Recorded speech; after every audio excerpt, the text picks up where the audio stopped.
I mean, if you have a clown show that runs the board, this is what happens. And essentially, this is four individuals that took down a $90 billion company. And I think when you look what happened over the weekend, they were essentially like 7-year-olds playing checkers at the kids' table. And then Nadella, the grandmaster chess wizard, basically was 3 steps ahead, took Altman. Now essentially this is a shell company where all the assets essentially moved to Microsoft. And is it all a surprise that Altman so quickly? It seems to me it makes sense, but it seems like very swift move for Microsoft to swoop in and snag Altman that quickly. Well, Altman's the golden child of AI. I mean, no different than Zuckerberg to social media, Musk to electric vehicles. He was the asset. And of course, him, Brockman, and some of the top leaders.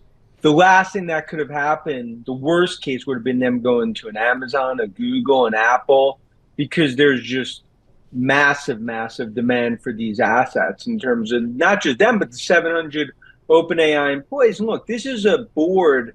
I mean, they're going to be dealing with legal issues for probably, the next decade because of this. But the reality is they took down a $90 billion company by themselves. With a little bit of hindsight, Dan, do we know why they did what they did? What was the core issue here for the actions on Friday? I mean, Paul, you hit on it. It's typical 408 Valley, where they, whether it was egos, political, not communication. I mean, Altman became the face of AI. It's a board that probably felt slated, obviously went back and forth. And then I do think they underestimated the ramifications. I mean, even when you look at Eli, chief scientist, co-founder, one of the four voted was key in getting them fired. Then all of a sudden yesterday morning says, oh, he actually regrets it. Paul, that's literally like burning someone's house down and then the next day coming with a Hallmark card and a piece of chocolate saying, I'm sorry. All right. So one of my issues, or one of my questions, I guess, Dan, is, I mean, Sam Altman and others are obviously key to this whole AI technology, but doesn't the intellectual property reside at OpenAI? Doesn't the entity control it and have most of the value as opposed to what's behind or what's between Sam Altman's ears? Before Microsoft, yes. After, no. I mean, now essentially that technology is baked into Microsoft's ecosystem. And that was part of the deal, even though it's 49%, if you look how Microsoft actually structured the deal, I mean, OpenAI, that technology is essentially embedded in Microsoft. Okay. That's why they recognize that the value of OpenAI is basically what goes up and down the elevators. If they come to Microsoft, that OpenAI essentially is a board with a third-rate interim CEO, former Twitch, and that's it. And now they'll just be spending all their time with lawyers. And Dan, what happens next? And how do you incorporate Sam Altman into your valuation of Microsoft? Stock was up 2% yesterday, but is not really continuing to add to those gains. Look, I mean, when we went to bed midnight Sunday, I mean, Microsoft could have been down 8-10% if Nadella didn't swoop in, because that was the fear. Now it's essentially, I'd say Microsoft's in a stronger position today. You saw the reaction yesterday than it was on Friday. It's a win-win, because either way, the legal, the global pressures, the board, their lawyers, they're going to resign. Then it's actually a better situation than it was before Friday, because you don't have a JV circus show board there blocking things. And then if they just sit there, then they'll all just go to Microsoft, and it's essentially a shell company. But it goes back to they were playing checkers like 8-year-olds. Nadella was playing chess.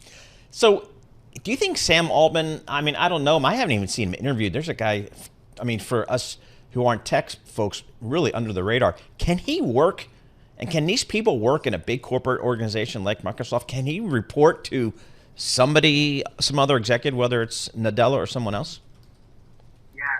Oh, it's a great question. And in Microsoft, I mean, they're very well versed in doing this in terms of almost an entrepreneur atmosphere in that Redmond headquarters on campus. Just leave them alone, do what they do. I mean, it's similar to the success they've had with LinkedIn and other assets. That's part of that DNA in Microsoft, which speaks to why Altman and Brockman signed up so quickly. And now, either way, it's a win-win for Microsoft. They are positioned for, and Nadella, just a phenomenal PR, show yesterday, because that's just putting more and more pressure on the board, because whichever which way it happens, it's a win for Microsoft. Yep. So Dan, from your perspective, what do you think is a better structure for this AI investment in technology to continue to flourish? Is it for Sam to go back and his team to go back to OpenAI with a revamped board? Would that be better than sitting within the halls of Microsoft? How do you think that should play out? That would be Goldilocks. You get rid of the 4 Circus Show board members.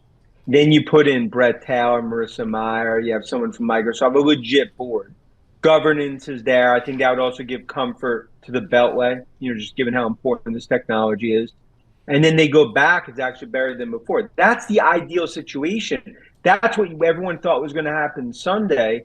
And then it just turned into what's going to be an infamous, probably a Netflix documentary at one point in terms of what happened here. And you mentioned Altman could have gone to Amazon, Google, Alphabet, and others. How does this move impact those companies and their ambitions within AI? You saw with Benioff yesterday, basically offering to match any offer out there for AI engineers. I mean, there's massive, massive demand. Call it 50x for every one employee. Google, Amazon, they're going to be aggressive trying to get assets because of this air pocket. Look, it definitely gives them a window that they could gain some share, get some engineers, get some developers that maybe they couldn't have gotten before with significant pay packages. This is going to be, a frenzy. Look, right now, if you're an AI developer engineer in the Valley, I mean, you're probably drinking mimosas in the morning. So, Dan, I mean, just again, I'm an old school East Coast Wall Street guy. It's almost embarrassing for Silicon Valley. I mean, I would almost be like, God, this past 4 or 5 days makes us look like a bunch of kids here. What are you hearing out there? That was what we heard over the weekend. I mean, from people, very close to the situation. It's an embarrassment. It's a historical embarrassment. And it just shows what happens when you don't have adults in the room and some of these political sort of back and forth. This is what happened. But that's also why you need the Nadellas and Microsofts to basically swoop in and make sure that this goes no further. And that's why right now the board backs against the wall. They're probably on their phone with lawyers the whole day.